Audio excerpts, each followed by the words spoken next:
Se arma o sistema defensivo do Guarani. Aí a cobrança para Júnior Viçosa. O desvio!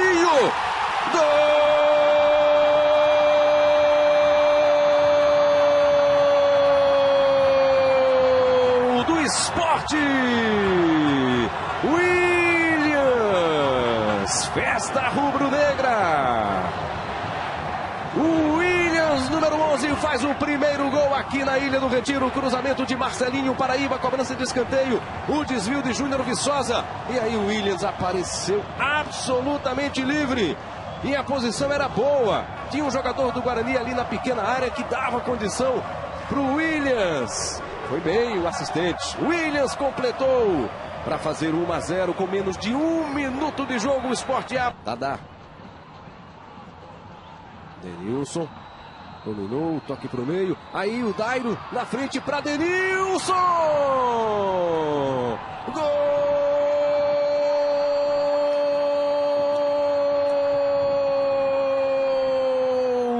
A festa agora é do Guarani! Aos 39 minutos do primeiro tempo, o gol de empate do Bugre, Denilson de pé direito!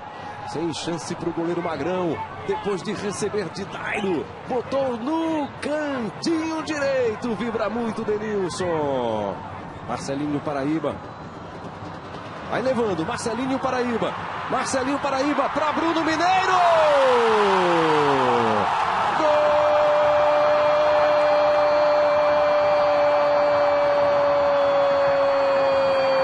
Gol do Sport!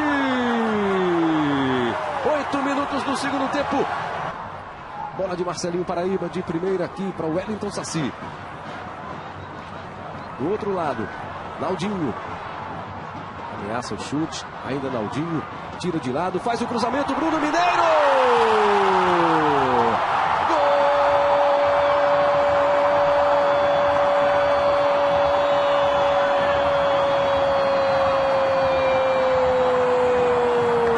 Gol do Sport!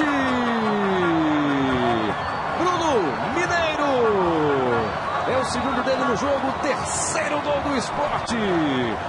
Jogadaça de Naldinho. Ameaçou o chute no primeiro lance, depois tirou para o lado. E aí o cruzamento rasteiro para a conclusão de Bruno Mineiro. E a posição era legal.